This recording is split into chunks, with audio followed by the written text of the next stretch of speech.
There are two types of Amazon brands. The first type, they grow, but it's fragile. Cost per click start creeping up, inventory gets tight, reviews stall, conversion drops. And before you know it, you're working twice as hard for half of the profit. The second one scales, but it scales clean. Not because they've cracked ads, but because they've built a system that Amazon actually rewards. In this video, I'm going to break down the exact model that creates predictable growth without this chaos. We're going to go over demand, listing funnel, catalog, the PPC flywheel, all of the math that goes into this, the real goal behind all of it. So let's go ahead and get into this. What's up? My name is Nick Hall. I'm an entrepreneur and an expert in the Amazon space.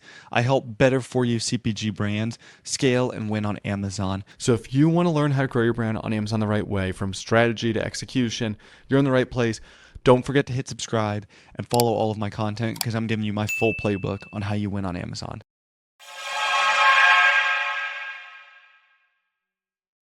Number one, demand capture. This is what people are getting completely wrong about traffic. Most people think that Amazon growth starts with your ads, but it does not. Amazon growth starts with the demand, meaning, do people already search for what you're selling? And if they do, are they showing up when they do search for your terms? If this demand is not real, ads are not going to save you. They're just going to help you to lose money faster and faster. Amazon loves taking other people's money. So phase one, you got to have demand capture. So what are the core keywords that people use when they're ready to buy? Let's look through this example. This is a tart cherry gummy, and we're going to go through multiple of these different products. When we look through this, we want to look through the highest relevant terms of most of the competitors that are out there. We want to figure out what are the keywords they're already using. Tart cherry gummies, tart cherry gummy. Cherry gummies for inflammation.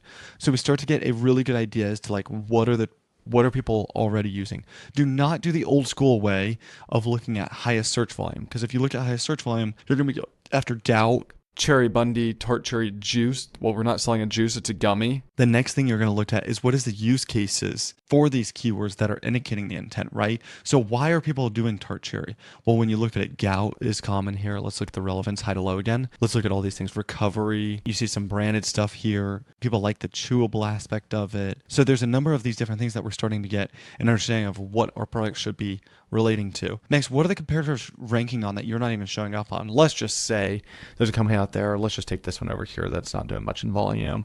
Cherry Bundy ranking fairly high on it. What is competition doing better than what you're doing? And so when you look at this, well, one, I can tell you right away, first thing first, you got a $45 product versus a $16 product. It's going to be really difficult to start winning on that. You got 25 tart cherries, $20 per serving with 60 cal. Very confusing.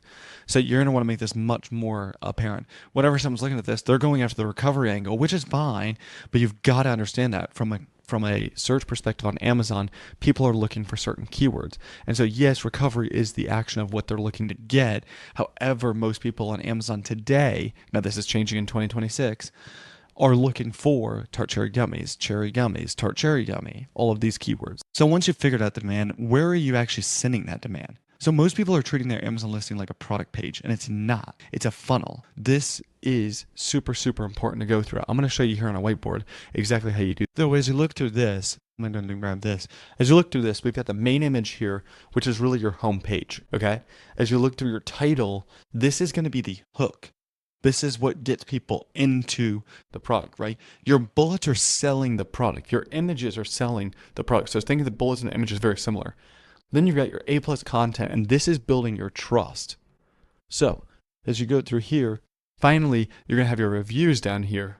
And your reviews are what's going to help close the client, right? So think through this. You look through this, you see on the homepage, you've got the image. This is like, is this what I'm looking for?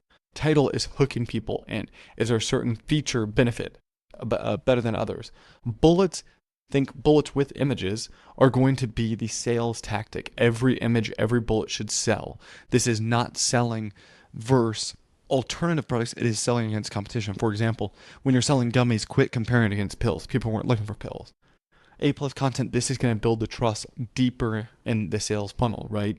And then finally here we've got your reviews, which help to close a new customer. So if your listing is not converting, every dollar that you're spending on ads is just a tax. It's just an expense. It's just something that you are completely wasting your money on. So your job is to go ahead and make a list doing these things fast. Okay, clarity in 2 seconds. What is it? Who is it for? Why should they care? Belief. Okay, number 2, belief. Proof that it works. Proof that it is legit. And then 3, risk of removal. Why it is safe to buy now. If you fix nothing else but conversion, everything else becomes easier. Your ranking, your ACoS, your scale, your profitability. So start here. Now the next phase is phase 3, and this is going through your catalog. This is where brands quietly kill themselves over time. They start doing really well. They find products that really start winning. Then they start going out and expanding all their products. Then they go out and they launch way too broad. They have too many flavors, too many variations, too many nice to have SKUs rather than need to haves. And Amazon does not reward that. They don't reward the clutter of this. They reward focus. They reward what consumers actually want.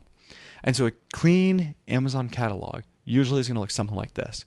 So you got one hero SKU that gets the majority of the attention and the ad spend. Then you have a couple of supporting ones that'll help to make up the top 80%. This is going to lift your average order value. This is going to protect the hero. This is going to just enable and grow your sales. And then after that, there's some expansion SKUs that are built off of proven demand.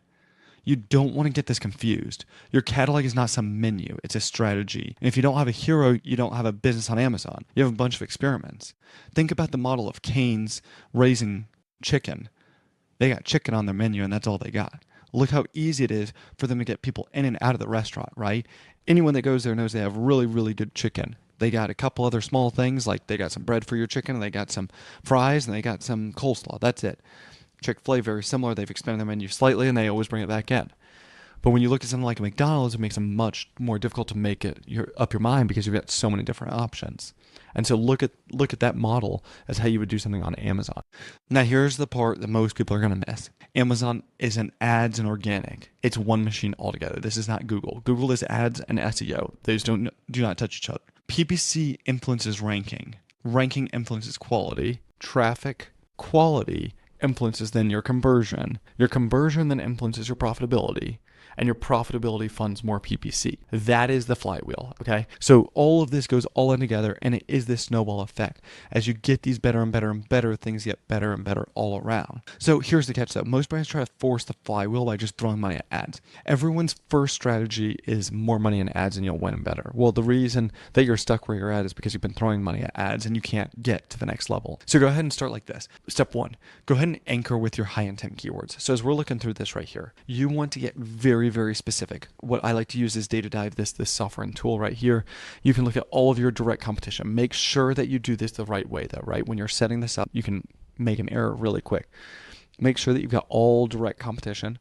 You don't want to be having a tart cherry and then a collagen and then an apple cider vinegar. In fact, if you've got a tart cherry with B12 and that's a big keyword that everyone's going after, make sure all your competition has that as well. You want to have as many as you can, and this specifically you can do 20, but if you can have 10 that are really, really alike, that's better and more accurate. Number 2, stop paying for all this junk traffic. Okay, right? We can just go down here real quick and find out all this stuff. Relief for gout. I'm going to show you how it's trash because it's not exactly what it is. We look for relief for grout. Yes, sure, there's some tart cherry gummies. There's some up here, yes, okay. But that is not the main of this. Yet uric acid support, you got this, you got gout like lotion, you got people who are searching for everything. Promise you conversion is going to be lower on this one than it is on tart cherry gummies. Step 3, protect your profitability while you scale. You scale spend where conversion is strong and the margin supports it, okay? When you're looking at this, you want to look at the SQP data on Amazon and figure out what are you doing versus the market conversion rate. And if you're doing better than the market conversion rate, you likely want to continue to invest in that as long as the margin is there. If not, you want to pull back. And then finally, step 4, we want to expand only after you've earned the right to. So once you own the high intent core, then you test the long tail, the competitors, the upper funnel. This is again a strategy for profitability and growth together, not for high-end growth. If you got 10 million bucks and you want to just go blow a bunch of money, go after everything out there, right? You blow a bunch of money, you'll figure it all out fairly quickly and you'll be able to pull it back. The reality is how most people should be growing businesses is profitability and growth as the forefront of their mind. Now, this is the part most founders avoid completely. It's a simple formula. It is math. If you don't know your margins, you can't run ads, period. At a minimum, you need to know the landed costs, the FBA fees, the referral fees, most of the time 15%, 8% under, $15 in supplements and some of these other ones, promo costs, your future contribution margin, okay? And then you need 2 numbers. You need your break-even ACoS, which means your break-even cost per click. Because if you don't understand what your break-even cost per click is, you're just going to start bidding out there, and you may even go into products that aren't worth going after. You know, this product right here isn't horrible in terms of the cost per click, but let me show you one a lot better. When you got one at 72 cents, 86 cents, $1.14, and it's selling for plus or minus the same price point, 13, 18, it's a little bit different, but double the cost on cost per click. Things make it substantially easier to win on lower cost per clicks. So here's the real goal. The goal is not spend more money on ads. The goal isn't necessarily just to rank number one. The goal is to build this as a system where your sales are predictable, your inventory is stable, your ad spend is controlled, and your business doesn't collapse with cost per click spikes. Amazon should fund your life, not consume it. And if you do this the wrong way, all it's going to do is consume it. When you do this right, your business is going to get way simpler over time. You're going to have fewer and stronger SKUs. You're going to have cleaner ad structure. You're going to have cleaner and clearer conversion story with higher profit, which gives you more options, which is the entire point of running a business on Amazon. So if you're stuck right now, this is one of the most common themes I see. Your ACoS is declining. Your sales are flat. Your ads are starting to feel random. You don't know what to optimize. You don't understand the optimization of the bids. It gets harder and harder. You've got to fix the model. Demand capture, listing funnel, catalog focus, flywheel execution, and make sure that your math works. Your next move is the same. Build a system that Amazon rewards. If you found this video helpful, connect with me on LinkedIn. My website will be in the description below. Send me a DM. If you're a brand owner trying to scale on Amazon, always happy to help, answer however I can. We'll see you in the next one. We appreciate you.